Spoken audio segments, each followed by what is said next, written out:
Curriculum development. By the end of this topic, you should be able to 1. Describe Tyler's model of curriculum development. 2. Explain the features of Deborah's curriculum development model. 3. Describe the Saylor and Alexander model. 4. Compare the Tyler, Deborah, and the Saylor and Alexander models. 5. Differentiate between the levels of educational goals. The first phase is curriculum planning, followed by curriculum design, curriculum implementation and curriculum evaluation. In this topic we will examine in general the curriculum development process by referring to 3 well-known curriculum development models, namely, the Tyler model, the Deborah model, and the Saylor and Alexander model. In the second part of the topic, we focus on the first phase of the process, namely, curriculum planning, which involves establishing the goals and objectives of a curriculum based on the agreed educational philosophy. 1. What is the cartoon's message? 2. How far is this reflected in your country's education system? the curriculum development process. Curriculum is the foundation of the teaching-learning process, whether it is a school, college, university or training organization. The textbooks used, how teachers are trained, development of instructional plans, evaluation of students, preparation of guides for both students and teachers, and setting of standards, are all based on the curriculum. Thus, without a curriculum, no educational institution can function efficiently. Given such importance to curriculum, a number of questions are raised. How is it developed? How is it organized? Who develops it? What are the principles in developing a curriculum? How do we know whether the curriculum is successful? Curriculum is a plan for ordering and directing the teaching-learning experiences that students encounter in an educational institution. The process of providing the plan and keeping it running smoothly is known as curriculum development.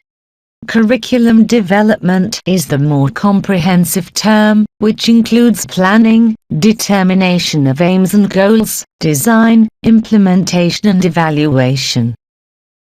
Since curriculum development implies change and betterment, curriculum improvement is often used synonymously with curriculum development, though in some cases improvement is viewed as the result of development. Curriculum development is a process that continuously strives to find newer, better and more efficient means to accomplish the task of educating the next generation. Models of curriculum development. What is a model? A model consists of interacting parts that serves as a guide or procedure for action. Some models are simple while others are very complex.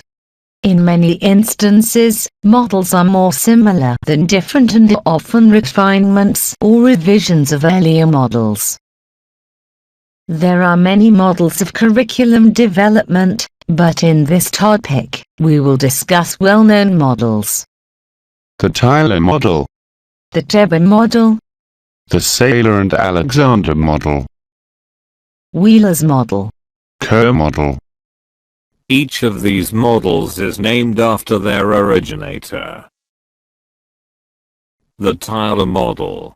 One of the best-known curriculum models is the Tyler model, introduced in 1949 by Ralph Tyler in his classic book Basic Principles of Curriculum and Instruction, in which he asked 4 questions. What educational purposes should the school seek to attain? What educational experiences can be provided that are likely to attain these purposes? How can these educational experiences be effectively organized? How can we determine whether these purposes are being attained? In essence, Tyler's questions represent the four-step sequence of Identifying purposes or objectives. Selecting the means for the attainment or achievement of these objectives. For example, what educational or teaching learning experiences have to be provided for students. Organizing these educational or teaching learning experiences. And Evaluating the outcomes or what students have attained or achieved. By purposes, Tyler was referring to objectives, and when developing curriculum objectives, data should be gathered from three sources. the subject area, for instance, science, mathematics, geography, history. The learners, for instance, economically disadvantaged, gifted, varying academic abilities, and Society, for instance, ethics, patriotism, national unity, environmental awareness, employment, market needs. Tyler's model of curriculum development.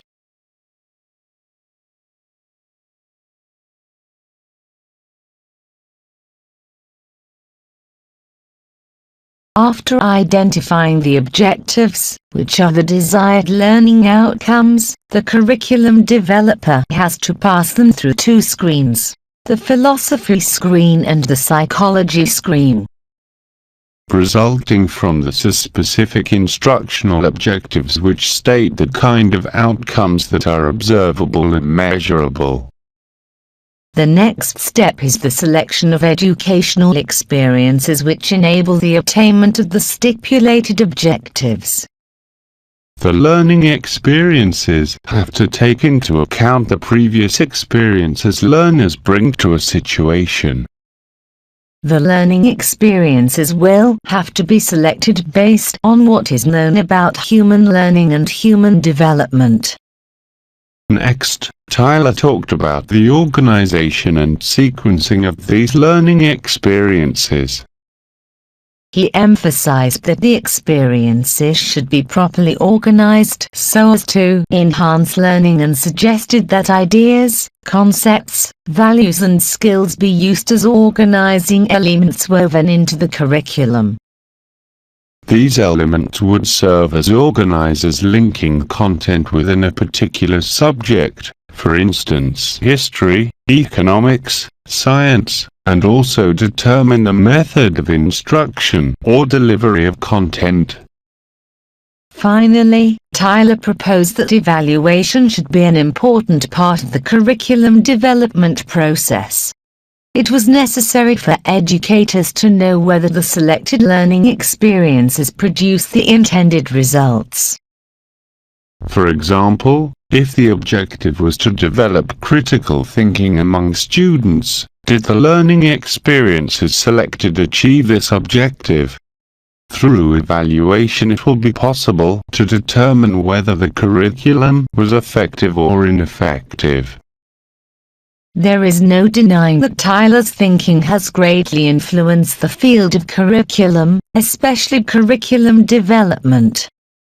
The four questions that he raised had and still have great appeal, because it is very reasonable and workable. Despite much criticism of the model as being too linear, that is, cause and effect, there is no denying that his thinking continues to be popular. 1. What is the role of objectives in Tyler's model? 2. Why do objectives have to be screened by philosophy and psychology? 3. Give 3 specific examples of learning experiences according to the Tyler model. 4. What are elements? Give specific examples.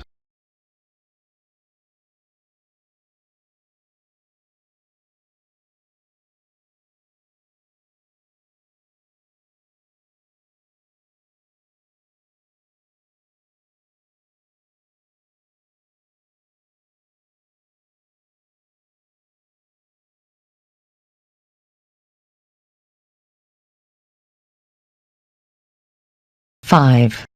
What is the purpose of evaluation? The Tabor model. Another approach to curriculum development was proposed by Hilda Tabor in her book Curriculum Development, Theory and Practice, published in 1962. She argued that there was a definite order in creating a curriculum. She believed that teachers, who teach the curriculum, should participate in developing it, which led to the model being called the grassroots approach. She noted 7 major steps to her grassroots model in which teachers would have major input. She was of the opinion that the Tyler model was more of an administrative model. The Tyler model involved too much top-down decision-making. The greater portions of curriculum decisions were made by administrators in the central office or the Ministry of Education. Tabor felt that a curriculum should be designed by the users of the program. Teachers should begin the process by creating specific teaching learning units for their students. She advocated that teachers take an inductive approach to curriculum development. This meant starting with the specifics and building toward a general design. This was just the opposite of the more traditional deductive approach, which starts with the general design and then working toward the specifics.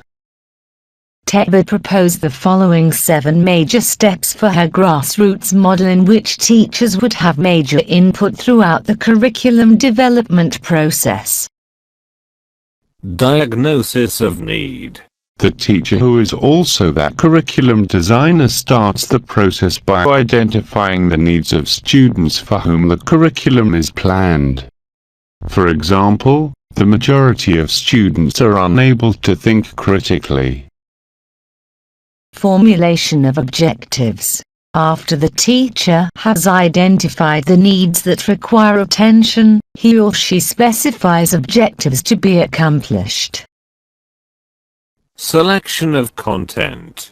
The objectives selected or created suggest the subject matter or content of the curriculum. Not only should objectives and content match, but also the validity and significance of the content chosen need to be determined. For example, the relevancy and significance of the content. Organization of content. A teacher cannot just select content, but must organize it in some type of sequence, taking into consideration the maturity of learners, their academic achievement, and their interests. Selection of learning experiences. Content must be presented to students and students must be engaged with the content. At this point, the teacher selects instructional methods that will involve the students with the content. Organization of learning activities. Just as content must be sequenced and organized, so must the learning activities. Often, the sequence of the learning activities is determined by the content. But the teacher needs to keep in mind the particular students whom he or she will be teaching. Evaluation and means of evaluation. The curriculum planner must determine just what objectives have been accomplished. Evaluation procedures need to be designed to evaluate learning outcomes.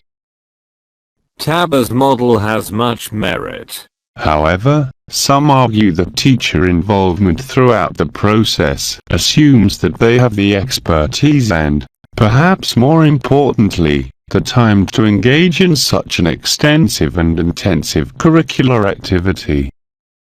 Teachers being involved in the early stages of curriculum development may not necessarily be an advantage, as it will not necessarily guarantee an effective curriculum since it is a highly specialized process. However, it cannot be denied that curriculum development requires the involvement of many parties at various stages of the process.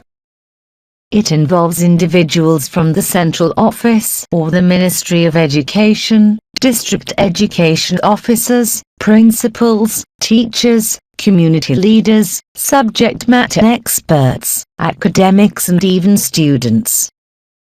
Usually, curriculum developers at the central office are given a task of directing those actions that bring together various participants in curriculum development. Teachers may only be involved in implementing the curriculum while the main part of the curriculum is determined by the Ministry of Education, academics, content specialists and employers. 1. Explain why Taber's model is called the grassroots model. 2. Do you think teachers should be the main decision makers in the development of a curriculum? Why? 3. To what extent are teachers involved in developing curriculum in your country? The Saylor and Alexander model. Galen Saylor and William Alexander viewed curriculum development as consisting of 4 steps.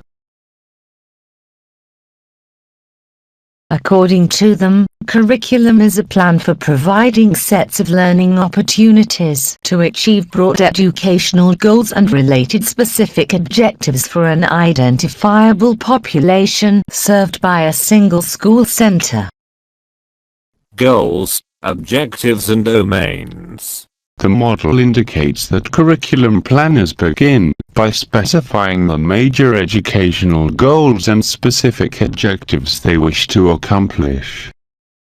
Each major goal represents a curriculum domain and they advocate 4 major goals or domains: personal development, Human relations, continued learning skills and specialization. the goals, objectives and domains are selected after careful consideration of several external variables such as findings from educational research, accreditation standards, views of community groups and others. B. Curriculum designing. Once the goals, objectives and domains have been established, planners move into the process of designing the curriculum. Here, decisions are made on the appropriate learning opportunities for each domain and how and when these opportunities will be provided. Will the curriculum be designed along the lines of academic disciplines or according to student needs and interests or along themes? These are some of the questions that need to be answered at this stage of the development process. C. Curriculum implementation. After the designs have been created, the next step is implementation of the designs by teachers. Based on the design of the curriculum plan, teachers would specify instructional objectives and then select relevant teaching methods and strategies to achieve the desired learning outcomes among students in the classroom. D. Evaluation. Finally, the curriculum planner and teachers engage in an evaluation. The model proposes that evaluation should be comprehensive using a variety of evaluation techniques. Evaluation should involve the total educational program of the school and the curriculum plan, the effectiveness of instruction and the achievement of students. Through the evaluation process, the curriculum planner and developers can determine whether or not the goals of the school and the objectives of instruction have been met. Wheeler's model. In reacting to the simplicity of Tyler's model and its linear nature, Wheeler converts Tyler's original ideas into a cyclical form and offers a 5-stage model of the curriculum process. The model links up evaluation with the formulation of objectives to create a continuous cycle. Wheeler's model starts with a statement of aims, goals and objectives. Details of what is involved in the procedure of breaking down aims and goals into behavioral objectives are given. The general aims of the school are analyzed and written as types of behavior which illustrate the general aims for end product of schooling. These are further broken down into goals, which are applicable at different stages of learning, and further into goals achievable in shorter period of time, and lastly, into specific instructional goals. Wheeler used 4 terms: ultimate, mediate, proximate and specific classroom objectives to describe the goals. In this process, the different levels of aims from the general to the specific.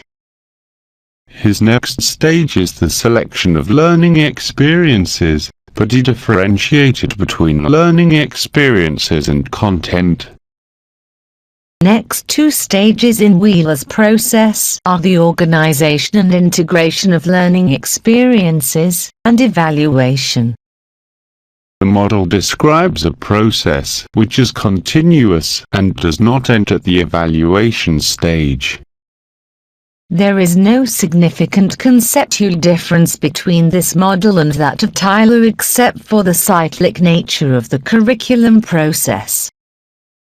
Subsequent stages in the curriculum process all hinge on the aims, goals and objectives in the first step. Wheeler's model does not, however, bring out the dynamic interrelatedness.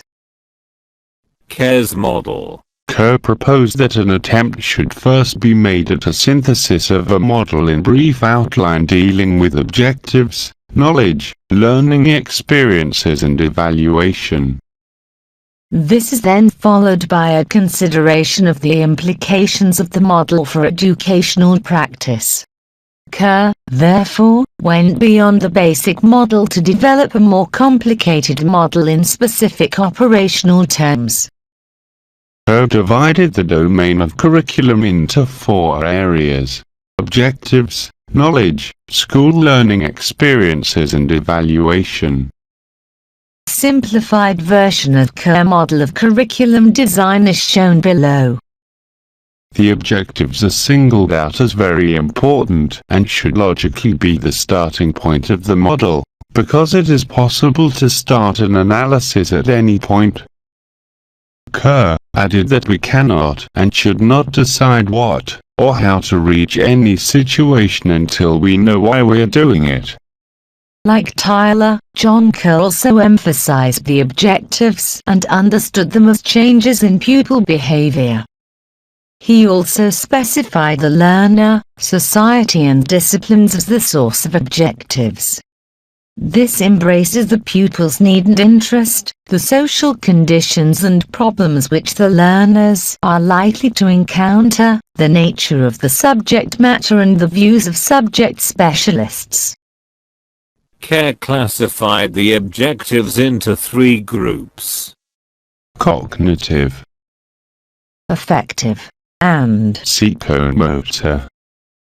The model further indicates that knowledge should be organized, integrated, sequenced and reinforced. School learning experiences are influenced by societal opportunities, the school community, pupil and teacher relationships, individual differences, teaching methods, content and the maturity of the learners. These experiences are evaluated through tests, interviews, assessment and other methods. It should be noted that the later models were developed either to supplement, complement or correct Tyler's model. What is, however, common and important about both Tyler's model and the later models is that they have moved away from the very rudimental and narrow concept of the school curriculum, based purely on the content. They look at the curriculum more broadly in considering subject matter, the learner, the learning process and learning conditions. Models are mainly concerned with the change of behavior in the learner, the methods of learning such as the project work method, the inquiry method and the discovery method. They have been criticized for paying very little attention to the content of what is to be learned. Above all, they are considered still simplistic in nature and fail to provide explicit criteria for various curriculum processes. Curriculum scholars therefore continue to develop more sophisticated and guiding models for curriculum planning. 1. What is meant by domains in the Saylor and Alexander model? 2. What must teachers do to implement a curriculum?